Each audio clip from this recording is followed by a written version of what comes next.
Alors, je suis Yvonne Knibiller. J'ai enseigné l'histoire des femmes pendant près de 30 ans à l'Université de Provence et j'ai publié une vingtaine d'ouvrages sur ce sujet.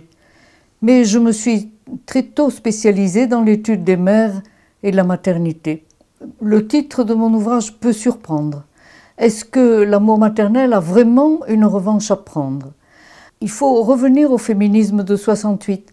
Les féministes, à ce moment-là, ont cru devoir mettre la maternité entre parenthèses. C'était effectivement urgent parce qu'elles voulaient promouvoir le sujet femme. Et à ce moment-là, au sujet femme, on imposait l'amour maternel et toute femme ayant un enfant devait aimer son enfant, savoir s'en occuper. C'était une vocation très exigeante. Pour libérer le sujet femme, les féministes ont donc mis en quelque sorte la maternité entre parenthèses. En réaction contre cette exigence, la maternité a été définie par les féministes de 68 comme un choix entièrement privé.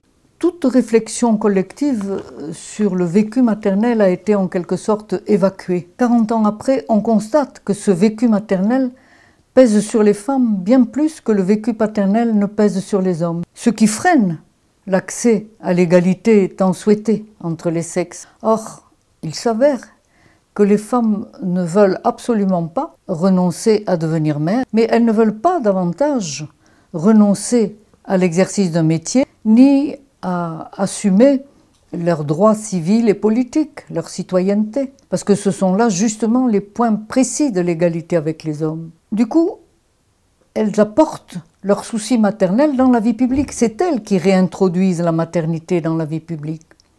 Elles critiquent l'organisation actuelle du travail qui ignore totalement les charges parentales.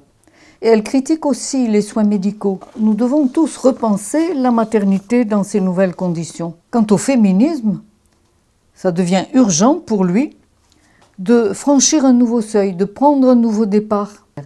C'est important pour lui d'apprendre à rétablir le sujet mère à côté du sujet femme.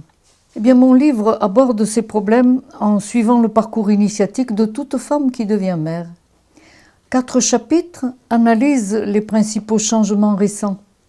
Le premier chapitre consacré au désir d'enfant, qui est le premier balbutiement de l'amour maternel. Deuxième chapitre, l'accueil de l'enfant, c'est-à-dire en fait la gestation, la naissance et le maternage. Ici, c'est le pouvoir médical qui a été remis en cause. Le troisième chapitre est consacré à la vie familiale. Le féminin maternel et le masculin paternel sont remis en question. Le dernier chapitre porte sur la collectivité, où la maternité est désormais de plus en plus socialisée par l'intervention des pouvoirs publics, notamment l'État-providence, les juges, les travailleurs sociaux. Et la socialisation s'accuse aussi par la professionnalisation des modes de garde. Enfin, en dernier lieu, nous devons tenir compte de la mondialisation qui encourage l'émigration.